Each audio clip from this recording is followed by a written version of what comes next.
First of all, Skiff, that's what people call you. Yeah. In New York, that's where you met a girl, Yep. Swedish girl. Can you take it from there? Yeah. Yeah, I mean, I met my Swedish wife. I met the Swedish woman who became my wife.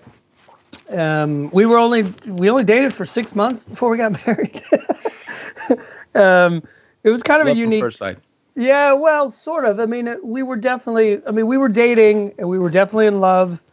But then her visa ran out, and normally I would not propose to someone after only dating them for 6 months. I would never have done that. But there was something about her that was just so different than most of the American girls that I had ever dated. She's just very loyal, very genuine, drop dead gorgeous, but didn't know it and didn't act like it. And I don't know, there was just something about her. And for me, she was the only Swedish person I'd ever met to that point in my life. And I just sort of chalked it up as like, well, maybe that's just a Swedish thing. Like, maybe this is what Swedish girls are like. They're just super cool. So at one point, your wife introduced you to the Palme case, like the murder of the Prime Minister Olof Palme, as all Swedes probably know about. Olof Palme was the Prime Minister of Sweden, and he got murdered in the middle of the street late night, Friday late night in the middle of Stockholm, and they still haven't. Well, this was still haven't found the killer. I was going to say. Well, there's one suspect.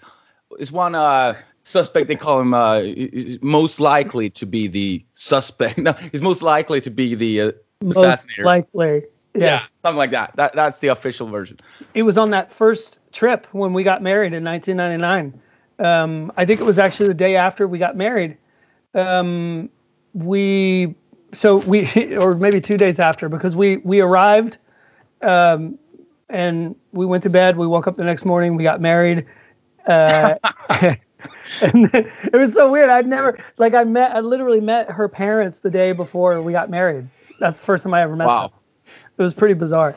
So we got married, and then the next day she was like, "Well, I want to show you Stockholm." So, we went into town and we were kind of tooling around, and it was outside one of the Pressbyrån, the little like 7-Eleven type store, and they got the headline news thing outside always every day, and there was a photograph of on the front page there was a gun, and there was a picture of Palme, and it was just kind of an interesting arrangement. And I was like, I said to my wife, I was like, because I didn't speak a word of Swedish at the time, so the whole day we're walking around Stockholm, I'm like, hey, what's that? What's that? What's that? What's that? What's that? I was like a fucking 2-year-old, Right. Okay. And then of course when I see this thing, I was like, hey, what's going on in the news here? What's this thing with the guy and the gun? Right, you just look awkward. You have a gun and a face. Yeah, I was like, did somebody get killed? What's going on? What's in the paper? And she's like, what? That's Olof Palme. And I was like, I'm sorry, I don't know who that is. And she was like, how do you not know Olof Palme? He was assassinated. He was our prime minister. And I was like, 1986. I was like, I was 12 in 1986. I did not follow Swedish politics when I was 12 years old. I wasn't even born. Yeah, go on. Yeah. So, and I had my own issues going on at the age of 12, so I can't imagine how that would have ever landed on my radar. So then later that night, both my wife and her father, we sat there in the kitchen, and they just kind of gave me the basics of who Palme was, and a bit about the assassination. And then after my wife went to bed, my new father-in-law, I guess you would call him, whipped out the homemade liquor, the hembränt. Well, moonshine. Yeah, exactly. He introduced me to moonshine, Swedish moonshine, and then we stayed up till 3 o'clock in the morning getting pissed drunk. And he just that was the first time I ever, I understood not only about the assassination, but I also came to understand how much he meant to certain people. Because the majority of the conversation, albeit quite a drunken one. I really understood that the loss of Palme wasn't just about one guy dying. It was a huge loss for the whole country. I personally never experienced. I mean, I read a lot of history, and then from an American perspective, from 63 until 69. JFK. I mean, you had not just JFK, you had RFK, you had Medgar Evers, you had Martin Luther King, you had Malcolm X.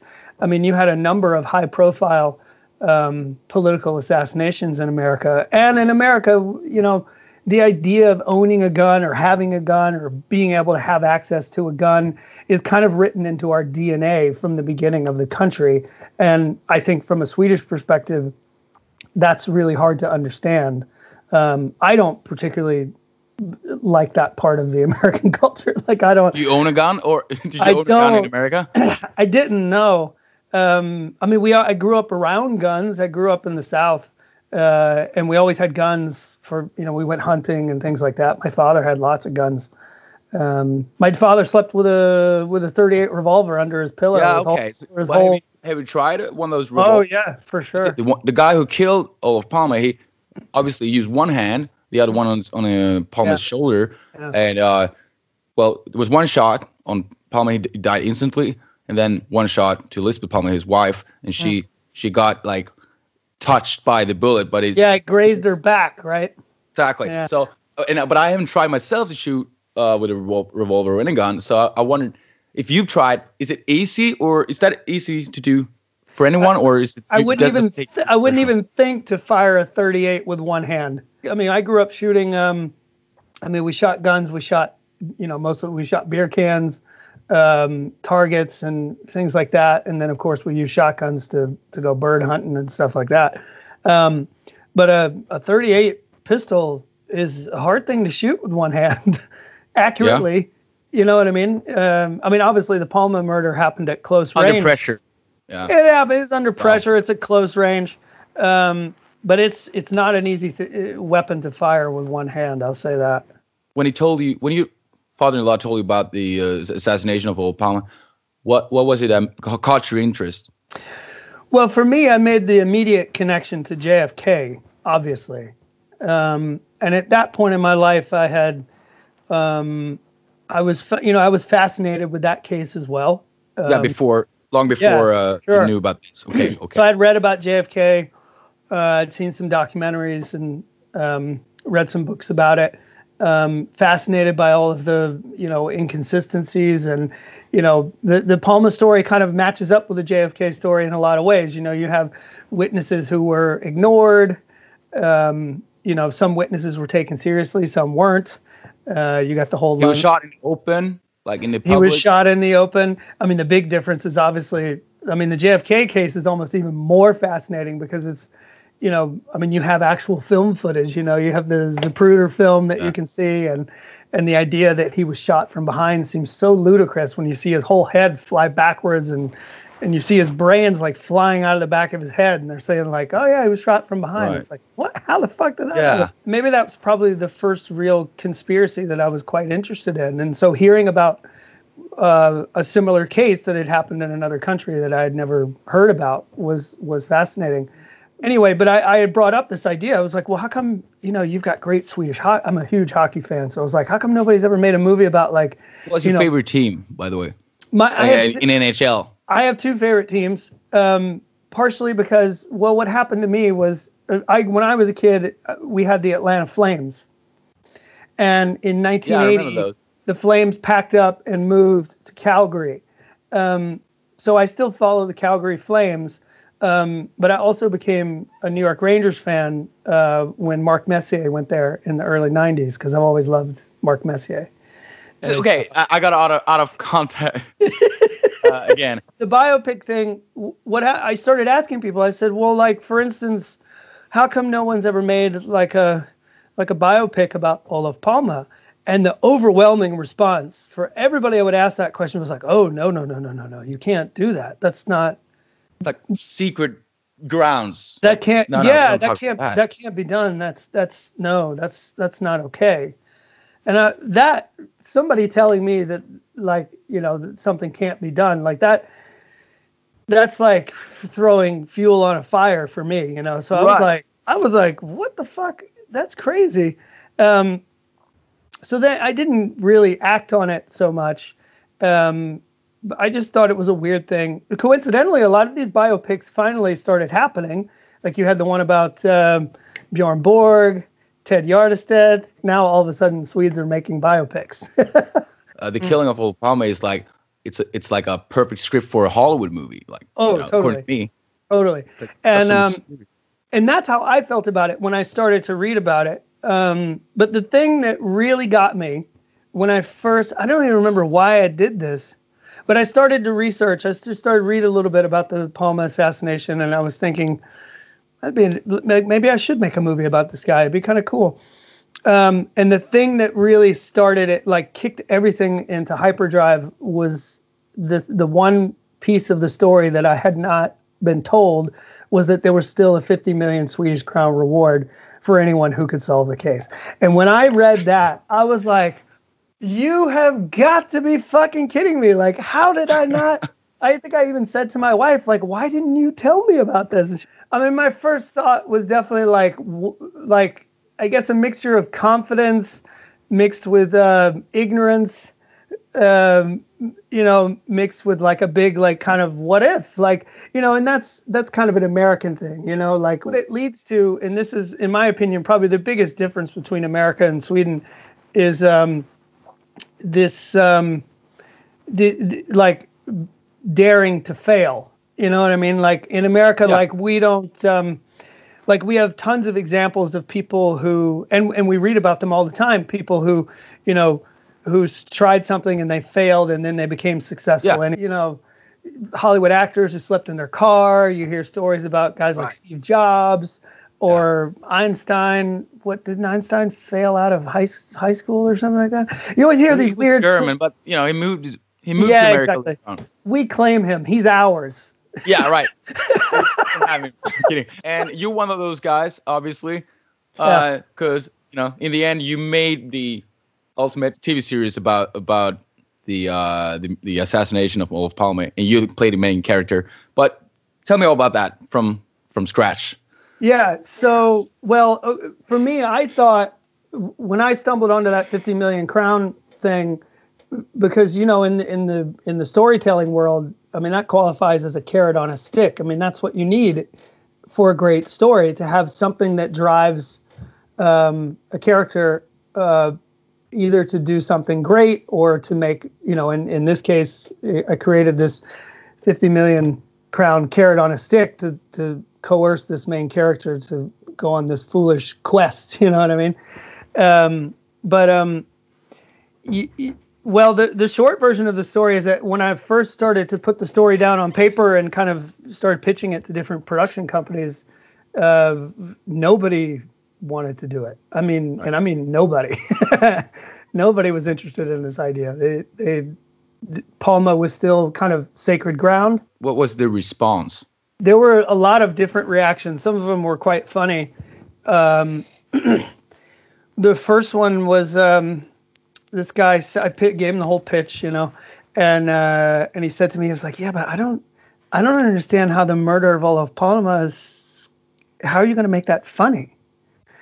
And I was like, "Well, the murder is not the funny part.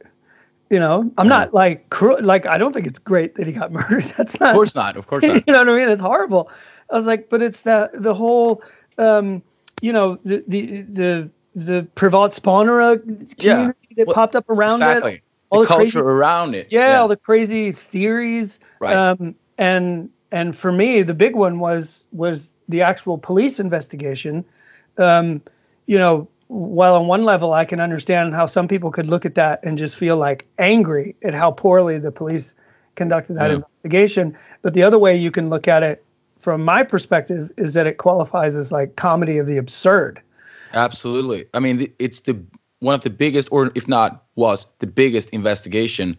It was like next to JFK. The Palme case was the biggest investigation. It went on for 34 years until a month ago.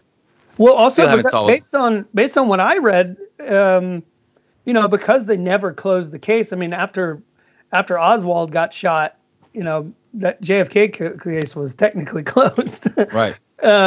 But since the Palme case went on for so long, I think at one point it was considered the longest running and most expensive police investigation in world history. Mm-hmm. So that was kind of fascinating to me as well. Yeah. Anyway, so I said to the guy, like, look, that's not the funny part. Like, the other stuff is funny, and I think we can make it funny. And it was always kind of thanks, no thanks. Or I had one production company say, like, well, it's an interesting idea, but does it have to be about Palme? Can we just create some fictional politician? And I was like, no. That would lose the whole thing. Yeah. Yeah. But I could not stop this feeling that if I could just show people what I'm trying to do, I think they'll understand. So I came up with this idea, but I actually heard it in an interview with another filmmaker who had done this. It was a guy who had written a script and he wanted to make this movie and nobody was taking him seriously. And so he shot a trailer that made it look like the movie was already done. I was like, yeah, I want to see if I can do that. So that's kind of what I did, along with the woman who wound up producing We Got This, Anna Sophia Mork, and then a really, really small crew of filmmakers. Yeah. So they're in the show, but they were also in the original trailer too. Mm-hmm. That I made. And I was really shocked the first time I saw the trailer. It looked so much better than I thought it was going to look. And I really felt like, okay, you know what? This is basically my last chance for this idea. If I can't get people to respond to this, then I'm officially just going to put this project away and just stop thinking about it forever. But as soon as I started showing it to people, I always say it very, very quickly went from something that nobody wanted to do to something that almost everyone wanted to do. And certain, there are certain, obviously I was kind of coming out of nowhere, right? I'd worked a lot in the industry, so people in the business knew who I was, and knew what I was working on and what I was trying to do with different projects and stuff. But I hadn't really proven myself. I had never written an entire TV series before. So it was a real gamble to take a chance on someone like me. And also, I'm not Swedish, too. You throw that on top of it. But luckily, we found the right partner in Jarosky, the production company. And then I went around with Jarosky and we pitched it to all the different channels. And eventually, we pitched it to all the different channels and we started getting interest from the U.S. even before we made it. We had a pitch meeting with TBS. We had a pitch meeting with Sundance.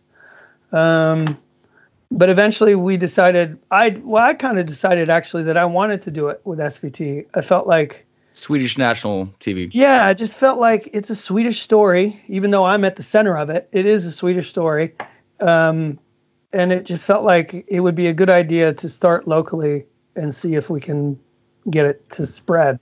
The other big milestone that happened too was that, Jarosky got me into this pitch competition.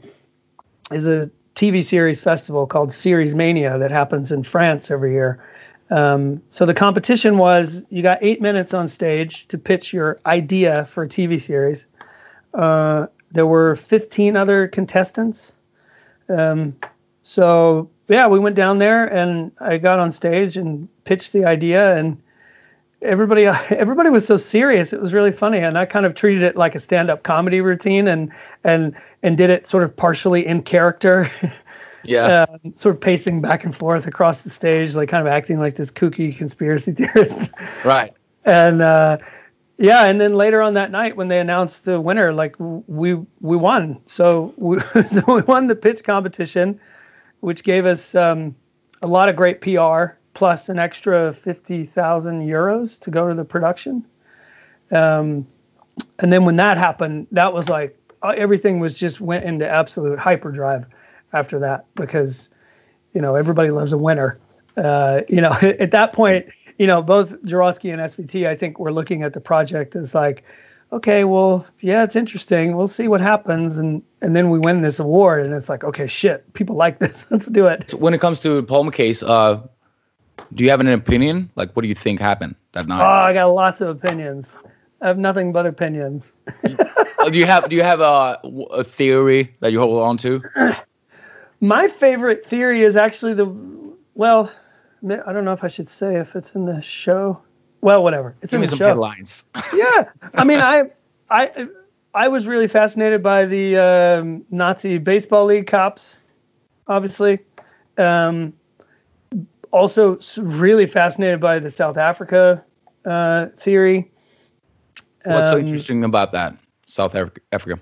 Well, the thing that drew me to it, I think about it from two levels. One, from like, could this really happen? But also like, how interesting is it? Like from a storytelling perspective. And for me, at the center of the South Africa theory is this Craig Williamson, nicknamed the Fat Man. You know what I mean? Like, yeah, Craig Williamson. Yeah. Yeah, I know. I'm a sucker for a cool nickname. And then you got Eugene de Kock, Prime Evil. Like, I mean, what kind? I mean, how cool is that nickname? But isn't that a problem though for at least me? Like, I love a good story. Yeah. But I love the truth. So, what part is it that? Do I believe this because I love the story, or because I actually think this is what happened? You know what I mean? I actually think that the South Africa theory is quite plausible. There's a lot of evidence that kind of supports that theory that I think makes a lot of sense. But when you get into, but I also have a lone gunman theory that I think is very plausible too. More plausible than the South African theory? I think it could be, yeah. I think the Christer Andersen theory is very, like, I remember when I first I'd read all these crazy conspiracy theories. And then when I read the Christer Andersen theory, I was almost a little disappointed because I was like, shit, that's not interesting enough to turn into a TV series, but fuck, it seems very plausible. You know what I mean? Like the guy who doesn't turn in his gun, the cops show up, knock, knock, knock, bang, he blows himself. And before he shoots himself, when he sees Olof Palme on his television, he picks up his revolver, shoots the television. Yeah. I just gonna mention the place I'm sitting at right now. It's a small place outside the city called Halmstad on the west coast. This is where Christer Andersen was born. Oh, really? I don't know what house it is, but it's like very small place, and so that's a funny coincidence. If his brother is still, his brother was the one who kind of turned him in. His brother called the cops and said he was acting weird, and that was why they went to his house. From this area, probably, because Christer Andersen was living in Stockholm, so he was. Oh, so his brother might still be there where you are. Exactly. I don't know this, but let's say if you, the brother, is watching this, you can call me, or just send me a mail to me or to Skiff, and if you want to talk about it privately, that's fine. All right. Speaking of that, I've been getting a lot of weird phone calls and letters and messages ever since the show came out. I've been getting some crazy. I got a new theory that I'd never heard of before. Please, tell me. I got home last week and I got a letter in the mail, no return address. Very creepy. And I was trying to see if I can find it. Oh, here on the front is this. It says Merry Christmas, Happy New Year. What time? When was this? When did you receive it? Last week. And a Christmas card, and it's July. Just don't show the name, so. Oh, he doesn't say his real name. Oh, right, true. Yeah, right. He doesn't say his real name. I forgot it. And on the back of it, he says, "You wanted the truth, but can you handle it? And don't forget, we are watching." Wow. A little creepy. That could either be the most creepy thing ever, or it could be a bad joke. Yeah, and then it came with this long thing. It's all about the Sami syndicate, the Sami people. Aboriginals of Sweden, you might say. Exactly. Sort of like your native folk. And it's all about how the Sami people were smuggling drugs into Sweden from Murmansk in the asses of reindeer. One of the weirdest things for me, too, was like, when they closed the Palme case for real, like suddenly my phone starts ringing. TV4 calls me and says like, can you come on the morning show and talk about this? And be an expert, like in the shape of an expert? Yeah, and I was like, are you sure? Like, did somebody cancel? Like, why are you calling me? Like, I mean, I guess because Leif GW Persson isn't doing any appearances because of the COVID thing. Right, yeah, but he's on Skype, though. Like, yeah, but I just thought it was really bizarre that they called me. I just felt like, look, if you want me to come on, I'll come on. Did you feel honored? But in a weird way, yeah, it was sort of weird. You know, when we started doing press for the show, I won't lie, like to, you know, when these newspaper articles come out and you see a picture of Olof Palme and then a picture of me right next to it, it's like, you do feel kind of honored. Did that take you back to that day of 1999? Yeah. When you saw the headlines of Olof Palme with a gun. Now that gun was replaced with your face 20 years later. Yeah, it's funny because I said when the show came out and all this stuff started happening, I spoke to my father-in-law and I asked him, I said, you know, when you met me back in 1999 and we sat there and got shit-faced and you told me about Palme, like, did you ever think that I was going to be called on the TV4 as a Palme expert? He was like, never. The thought never would have crossed my mind. That's incredible, actually. Like, we're just sitting there getting drunk. Then 20 years later, you are the guy who people hired to talk about the case in another language. Unbelievable. One of the things that fascinated me about the Palme story that I feel like I did a pretty good job of putting into our show was this idea that there were so many journalists that were just like kind of, you know, at one time very well respected, but then they got into this case and for whatever reason, they abandoned all of their kind of journalistic integrity. And then from there, it's sort of a slippery slope, like over the edge. And I think it's a real danger for people who take it too seriously. You have to keep the distance to it. And I think that's what you're doing with the comedy. It's hard to keep that distance. And I can tell you that when I wrote the show, I mean, it took me about 2 years to write the scripts, kind of writing and rewriting and all that kind of stuff. And you have these moments where you dive into the research. And I realized pretty quickly that the line that separates writing a show about the murder of Olof Palme and actually investigating the murder of Olof Palme, it's so razor thin, that line. It's so easy to cross it and catch yourself. You know, I'd be working on the scripts and then suddenly I'd catch myself for 3 or 4 days, like really looking into the case. Like it's a cliche, but I think it's true. It's like falling into this rabbit hole. And you have to figure out a way to kind of claw your way back out and make sense of it all, you know, once you're out. I can understand my thing that I could totally understand that, like, an older generation of people who were journalists at the time when Palme was assassinated, and now you fast forward 30 some odd years, like maybe they're just exhausted, like they've lost hope, right? But for young, do that already. My experience was that, you know, young people were really fascinated by it. Like my kids became kind of fascinated by it. You know, when they closed the case, we sat there in the living room. It was my June 10th. It was my daughter's 16th birthday. So we started up, happy birthday. We're having your birthday breakfast in the living room because the Palme case is closing. But we all sat there and, you know, had birthday breakfast and watched the Palme case close. So was it her name on the cake, or was it like a revolver? I know, that would have been great. Yeah. Okay. Well, all right. Yeah. You were disappointed that day. Yes, I was. I think it was kind of, I think it was an insult to the nation, if you ask me. I mean, I'm not Swedish, so it's not really, maybe it seems like it's not my place to say that. But if I was Swedish, I would have been just supremely insulted that after 34 years of a failed investigation, and God knows how many Swedish crowns spent. And it didn't even seem like they had really thought it through that much. Like, I mean, they named Stig Engström. They didn't really have a strong motive.